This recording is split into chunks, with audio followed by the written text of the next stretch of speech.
सिमरन के समय हमारा ध्यान दुनियावी शक्लों में ही उलझा रहता है, इसीलिए हम ध्यान पूरी तरह से एकाग्रता के साथ नहीं कर पाते। और जब ध्यान हमारा पूरी तरह से नहीं पकता तो हम जो परमार्थ के रास्ते हैं उनसे सही तरह से वाकिफ़ भी नहीं हो पाते। कहते हैं कुछ दरवाजे हैं जो बंद हैं, जब वो खुलेंगे तब तुम आगे बढ़ोगे, और वो रास्ते जब ही खुलेंगे जब आप सिमरन के द्वारा उस दरवाजे को थपथपाओगे या खटखटाओगे या वहाँ पर बैल बजाओगे। ये बैल बजाना, खटखटाना, थपथपाना सब सिमरन भजन है। और ये सिमरन कर नहीं पाते क्योंकि सिमरन करने बैठते हैं तो ध्यान दुनियावी शक्लों में ही उलझा रहता है। जब से सिमरन करना शुरू किया है तब से ये सब कर रहा है, और आज भी हम इसी उलझन में उलझे हुए हैं, कोई रास्ता नहीं सूझता। क्या किया जाए? अगर ये सिलसिला चलता रहा तो दुनिया जिस तरह आती है खाली हाथ और खाली हाथ ही चली जाती है, और लिख लेती है कर्मों का बोझा, जिसे फिर 84 लाख योनियों में भटकते रहो और चुकाते रहो। ये हर योनि में कर्म बढ़ाते रहो, इन कर्मों का भुगतान तो कभी हो ही नहीं पाएगा। ये मनुष्य योनि जो है वो कर्म योनि के साथ साथ भोग योनि भी है। और यहाँ पर यदि सिमरन पका लिया, गुरु नाम का सिमरन यदि हमने सही ढंग से कर लिया, यानी सिमरन करते समय जो करुणा हमारे हृदय में होनी चाहिए, विश्वास होना चाहिए, प्रेम होना चाहिए, आस्था होनी चाहिए, गुरु का नूर चाहे वो सूक्ष्म हो चाहे स्थूल दोनों होने चाहिए। वो ना होने के कारण ही हम इस कदर से भ्रमित हैं कि सिमरन हमारा कल भी अधूरा था, आज भी अधूरा है, और ये सिलसिला चलता रहा तो कल भी अधूरा ही रहेगा। एक बार संगत से गुरु कुछ प्रश्न कर रहे थे, कुछ प्रश्नों के उत्तर दे रहे थे, तभी किसी बीवी ने प्रश्न किया कि गुरुदेव मुझे बताएंगे कि जब सिमरन करने बैठती हूँ तो मेरा ध्यान दुनियावी शक्लों में उलझा रहता है। तो गुरु मुस्कुराए और उन्होंने कहा, संगत पर दृष्टि डालते हो कि भाई जिन जिन लोगों के इसी तरह के प्रश्न हैं कृपया अपने हाथ उठाएं। और देखते ही देखते अनगिनत हाथ सामने खड़े हो गए। उन्होंने एक हाथ को खड़ा भी किया और पूछा तो प्रश्न कुछ उससे मिलता जुलता ही था। सभी की परेशानी यही थी कि सिमरन करते समय हमारा ध्यान दुनियावी शक्लों में उलझा रहता है। संगत को बैठने का इशारा किया, फिर गुरु ने आंसर दिया। कहने लगे कि सारी संगत पर जब मैंने कहा कि जिस जिसके ऐसे प्रश्न हो हाथ उठाओ, तो देखा अनगिनत हाथ उठ गए। तो भाई इसी तरह ये समझ लो ये समस्या तुम्हारी नहीं है, हम जैसे सभी लोगों की यही समस्या है। और इस समस्या से आज तुम सामना कर रहे हो, कल हमने भी सामना किया होगा। और इसी समस्या का सामना जो रहे हैं संत महात्मा, उन लोगों ने भी इसी तरह से इस समस्या का सामना किया होगा। लेकिन जो इस समस्या का समाधान समझ गए वो तो कुछ बन गए, वरना धोखा देने में तो हम माहिर हैं, और धोखा दे रहे हैं और देते रहे हैं और देते रहेंगे। लेकिन अगर यदि चेत जाओ तो अच्छी बात है। अगर जिज्ञासा है कि भाई सिमरन करने बैठते हैं और हमारा ध्यान दुनियावी शक्लों में पड़ा रहता है, इनसे कैसे बाहर निकले, कैसे वो दरवाजा खटखटाएं परमात्मा का, गुरु का, जिससे हम और आगे बढ़ सकें, इसीलिए ये प्रश्न आप लोगों का बड़ा ही उत्तम है।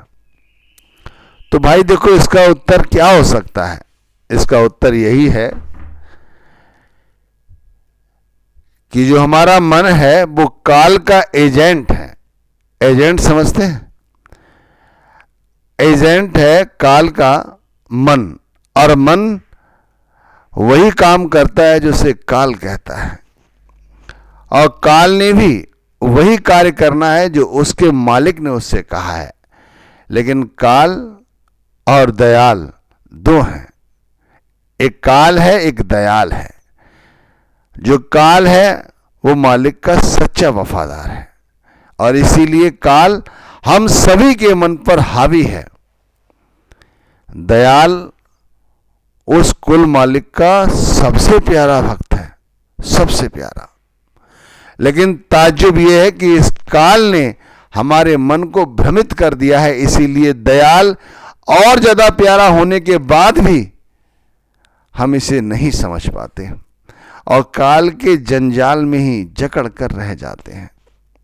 इसीलिए हम अपने मन के ताबे में आकर जब सिमरन करने बैठते हैं तो जो मन हमें नाच नचाता है, मन हमें जिस ओर ले जाता है, हम उसी ओर चल पड़ते हैं। हमें नहीं सोचते, नहीं समझते, न जानने की कोशिश करते हैं कि भाई हम सिमरन करने बैठे हैं, गुरु नाम का सिमरन करने बैठे हैं।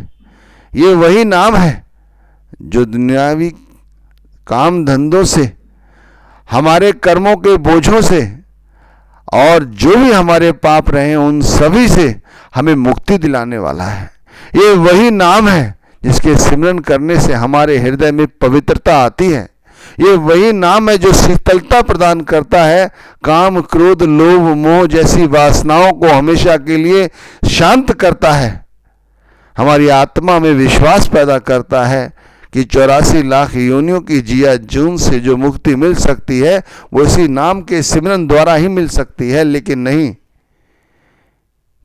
काल का इस कदर प्रभाव है मन के ऊपर कि मन इस काल की चाल में उलझ कर रह जाता है और फिर हम मन के अधीन होकर जब सिमरन करने बैठते हैं तो 9 द्वारों में से हमारा ध्यान दुनियावी शक्लों की ओर दौड़ा फिरता है, फिर हम उसे रोक नहीं पाते। यही तो विडंबना है, इसे रोकना है। किस तरह उन्होंने कहा कि ये समस्या तुम्हारी नहीं है, ये सभी की समस्या है, हमारी भी समस्या रही थी और हमारे जैसे अनगिनत संतों महात्माओं की रही और उन्होंने भी इस समस्या का समाधान निकाला है, खोजा है। देखो, जिस तरह काल आगे है उसी तरह दयाल को आगे करना होगा।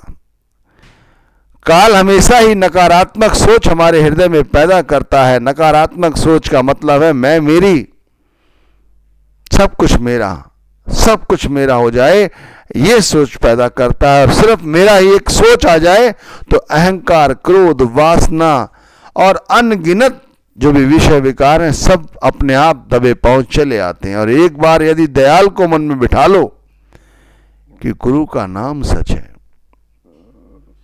गुरु का नाम सच है, गुरु का ज्ञान सच है, गुरु सच है, गुरु ने जो कहा है वो सच है, यदि मैं इस बात को समझ गया, मेरे मन ने, मेरी आत्मा ने इसे अपना लिया तो मेरा जन्म संवर जाएगा। दुनियावी धन दौलत इकट्ठा करने के बावजूद भी लोग दुखी हैं, लेकिन जिन लोगों ने सिमरन पका लिया, जिन लोगों ने सिमरन ऊंचे दर्जे का कर लिया, वो कंगाल है फिर भी संसार में उन धनियों से ज्यादा सुखी हैं जो वाकई में कुछ नहीं कर पाए।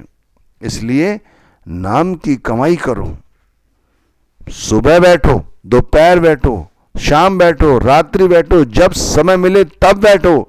नहीं बैठ सकते हो तो चलते फिरते सिमरन करो, खाते पीते सिमरन करो। ध्यान इस कदर नाम के साथ जोड़ो कि पल के लिए भी नाम ना टूटे, ना छूटे। एक बार दयाल को याद करो। 24 घंटे याद करते हो ना दुनियावी शक्लों को, दुनियावी पैसों को, दुनियावी रिश्तों को, इसलिए दयाल को याद करो। दयाल क्या है? गुरु। दयाल क्या है? गुरु का नाम। दयाल क्या है? गुरु पर विश्वास। दयाल क्या है? गुरु से प्रेम। यही सब दयाल है। और क्या दयाल है? और कुछ दयाल नहीं है। एक बार दयाल की याद आते ही जो हमारी शंकाएं हैं वो भी समाप्त हो जाती हैं, जो डर हैं वो भी दिमाग से निकल जाते हैं। इसलिए भाई, अगर सिमरन में चाहते हो कि तरक्की प्राप्त हो और बगैर सिमरन पकाए, ध्यान रखना, ध्यान नहीं पकेगा। ध्यान में कुछ नहीं दिखाई देगा, ना कुछ सुनाई देगा। लोग कहते हैं मुझे तो कभी कुछ दिखाई नहीं दिया, मुझे कुछ भी सुनाई नहीं दिया। एक और नया प्रश्न हो जाएगा शुरू। उन्हीं को नहीं सुनाई देता, उन्हीं को दिखाई नहीं देता जिनका सिमरन नहीं पका। इसलिए भाई सिमरन करो, सिमरन करो।